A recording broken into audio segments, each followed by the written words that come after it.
नमस्कार, आप देख रहे हैं आज का भारत लाइव। मैं हूं रवि निषाद। इस समय महाराजगंज जनपद में हूं। जो सनसन की खबर आपके बीच में आई थी पिछले दिनों, आज ये महाराजगंज नरकटहमा की धरती पर मैं पहुंचा हूं। आइए जानते हैं परमात्मा निषाद, जो धर्मात्मा जो स्वर्गीय हो गए, इस धर्मात्मा निषाद के बड़े भाई हैं। इनसे जानना चाहते हैं कि शासन प्रशासन से क्या कोई मामला आपके बीच में उजागर होकर आया, क्या गिरफ्तारी हुई, इस बारे में बड़ी बात करेंगे। मगर पहला सवाल मेरा है कि क्या आपसे एसपी महोदय ने एप्लीकेशन बदलवाया? जी बदलवाया। ये बड़ी खबर देख लीजिए, इनसे डीएम और एसपी ने मिलकर एप्लीकेशन को बदलवा दिया।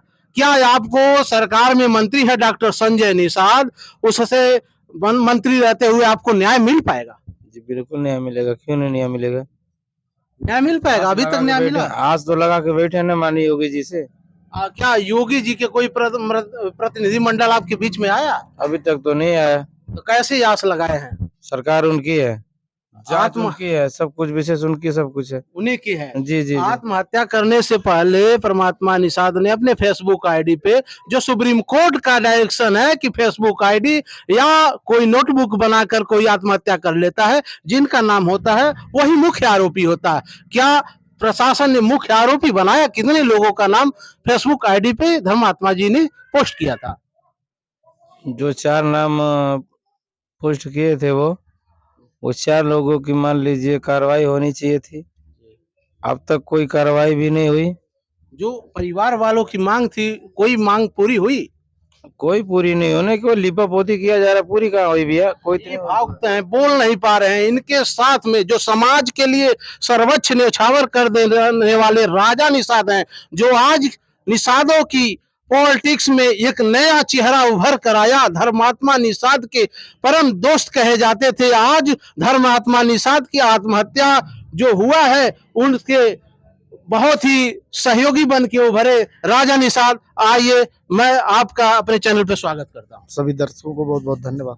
क्या आपके संरक्षण में आप वहाँ थे जब इन परिवार वालों को दबाव बस एप्लीकेशन बदलवाया गया? मैं था, परमात्मा भैया थे, मेवालाल निषाद जी थे, अजय निषाद थे और एक महाराजगंज जनपद के एक थे, सपा के जिला अध्यक्ष थे समाजवादी पार्टी के।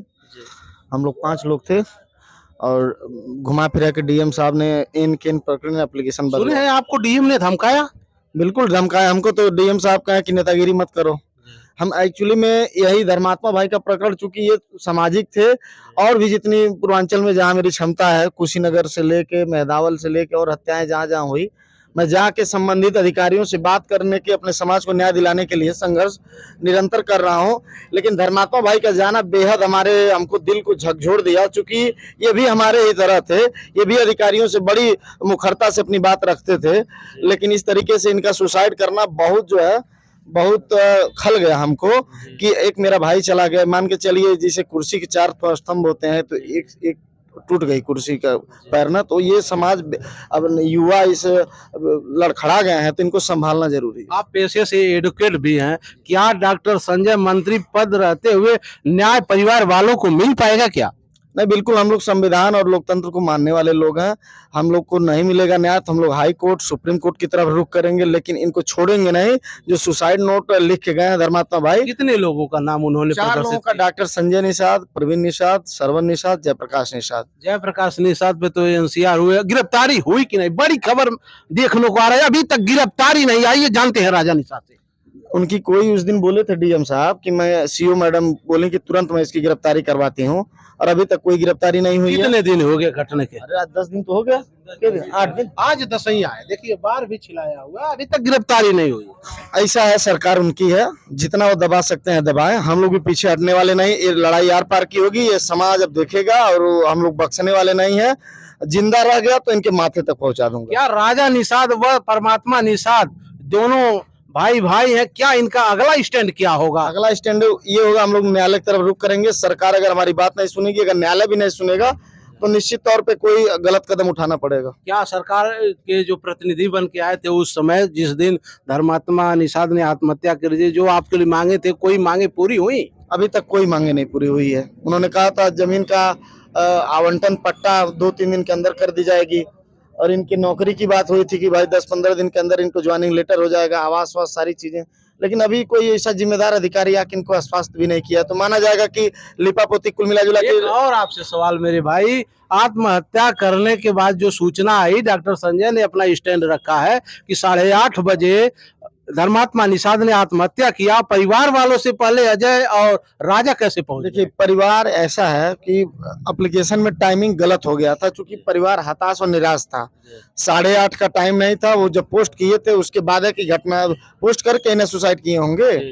तो कहने का मतलब ये है टाइमिंग की वजह से वो चीजें किए हैं, लेकिन जब पुलिस जांच करेंगी, सब सीसीटीवी कैमरे की जांच होगी, उनके फोन की जांच होगी, सर्विलांस जब खंगालेगी टीम, तो सारा चीजें स्पष्ट हो जाएंगी, तो उससे नहीं बच पाएंगे। तो 10 दिन हो गया, कहाँ तक न्याय मिल पाएगा? नहीं मिलेगा, तो हम लोग अब अगला स्टेप न्यायालय की तरफ रुख करने जा रहे हैं। और जहां तक पोस्ट की, राजा निषाद जब पोस्ट किए थे तो पोस्ट पूरी दुनिया के लोग देखे थे, और पुलिस के पास होगा कौन कौन लोग फोन किए थे, उनके पास सब तो छपा होगा ना मिस कॉल में। तो आप तो उनके साथ ही रहे हैं, राजा निषाद को कोई दुख होता था तो लाइव आते थे क्या? ना बिल्कुल है, मेरा भी बहुत सहयोग किए हैं, वो ऐसा नहीं है, हम लोग एक दूसरे के सहयोगी थे। हालांकि दूरी होने की वजह से मुलाकात कम होती थी। उनका विधानसभा लड़ने का इरादा था मेदावल से, और हमारा कोई अभी चुनाव लड़ने का कोई इरादा नहीं था, तो इसलिए मैं कहीं से तैयारी वगैरह नहीं कर रहा था। धर्मात्मा के बाद तो जयप्रकाश भी तो उनके लाइन से हट गए, क्या राजा निषाद टारगेट पे हो सकते हैं क्या डॉक्टर संजय? मुझे निरंतर डॉक्टर संजय से ही खतरा है, बाकी किसी व्यक्ति से नहीं। मेरी हत्या कभी भी मेरा एक्सीडेंट करवा सकते हैं। आज नहीं, उनके और लोगों द्वारा सूचना मिल रही है कि अभी नहीं, इसको 2-3 महीने बाद इसके ऊपर गंभीर धाराओं में मुकदमा दर्ज करा के इसकी राजनीति खत्म की जाएगी। हम लोग राजनीति 2 दिन पहले सरवन निषाद चौरी चौरा का विधायक का यहाँ आगमन हुआ था, क्या परिवार वालों से उन्होंने क्या कहा? ये देखिए, बहुत बेशर्मी वाला काम है। वो आए हैं ठीक है, लेकिन नैतिकता के आधार पे उसको इग्नोर नहीं कर सकते हैं उस पोस्ट को। वो माननीय विधायक जी वो आए थे ठीक है, इनको पता नहीं था पूरे परिवार को, और मैंने हमसे लोग फोन किए कि आए हैं, तो हम कहा ठीक है वो आए हैं, तो अपना जो बात रख रहे हैं सुनिए आप। कहीं से ऐसा ना हो कि भाई आपको कानून हाथ में लेने की जरूरत नहीं है, किसी तरीके से न्यायालय नहीं जब मदद करेगा प्रशासन, तब आगे देखा जाएगा। तो आप पेशे से एडवोकेट हैं, अगला स्टैंड आपका स्पष्ट कर दीजिए लोगों को। स्पष्ट अगला स्टैंड ये होगा, इनकी अगर गिरफ्तारी नहीं होगी, इनके नाम बढ़ेंगे नहीं, तो हम लोग न्यायालय के आप एडवोकेट हैं, इस पीड़ित परिवार के लिए जो मुकदमे का जो खर्चा और चाहे निःशुल्क रहेगा। यहाँ से हाई कोर्ट, सुप्रीम कोर्ट तक सभी हमारे अधिवक्ता सबसे बात हो रही है, और समय आने पे हम लोग बड़ी मजबूती से इनकी लड़ाई लड़ेंगे। एक और मेरे साथ सहजनवा से आए हैं, खीरीडार के ग्राम प्रधान है विजय कुमार त्रिपुरारी जी। आइए जानते हैं ये कैसे सुनकर यहाँ तक आए। बोलिए प्रधान जी। भैया, हम यहाँ पर सहजनवा से आए, ग्राम पंचायत खीरीडार के प्रधान हूँ। मैं सुन के बहुत हताश हूँ कि ऐसा युवा नेता जो हमारे सभी लोगों को लेके चलते थे। मैं यहाँ जैसे ही मैं पहली बार यहाँ आया, जैसे ही यहाँ पर क्रॉस किया, मैं महाराजगंज में बहुत हताश महसूस हुआ। मैं सरकार से यही विनती करता हूँ कि इनके परिवार को जो वादा किए थे, एक नौकरी देने के लिए, जमीन का पट्टा देने के लिए, मैं तो पुराना हो गया। अभी तो यही निषाद की हत्या हुई थी अमटौरा में, अभी तक न लाइसेंस मिला, न जमीन मिली, न उसका आवास मिला, घर जला भी था। नहीं, यहाँ पर मैं विनती करता हूँ, मैं माननीय विनती करने से मिल योगी आदित्यनाथ महाराज जी से मैं विनती करता हूँ कि इस विचार में विमर्श करके इनकी जो, चूंकि अभी उनके परिवार का अभी बहुत कम ही एज है, उनका जीवन यापन करना काफी मुश्किल होगा, और इस दुख घड़ी में सरकार उनका साथ दे और जो भी निष्पक्ष हो उसको जांच पड़ताल करे। ये था धर्मात्मा निषाद का घर, जहां निषादों का जाबड़ा, अन्य समाज के लोगों का जाबड़ा लगातार बढ़ता रहा है। सुनाई में आ रहा है कि बिहार सरकार के कैबिनेट मंत्री भी आने वाले हैं, मुकेश सहनी जी, और ये परिवार के साथ 24 घंटा खड़े रहने वाले राजा निषाद भी यहाँ मौजूद है। आपने सुना क्या क्या घटनाएं पूरे प्रदेश में हो रही है। अभी भी पुलिस प्रशासन के कान में जो भी नहीं गूंज रहा है, उनको कोई सुनाई नहीं दे रहा है। जो अभियुक्त बने हैं उनकी गिरफ्तारी भी नहीं हुई है। महिला जो अपने स्टैंड रखा था प्रशासन के लिए, उसका भी स्टैंड प्रशासन के लोग नहीं माने हैं।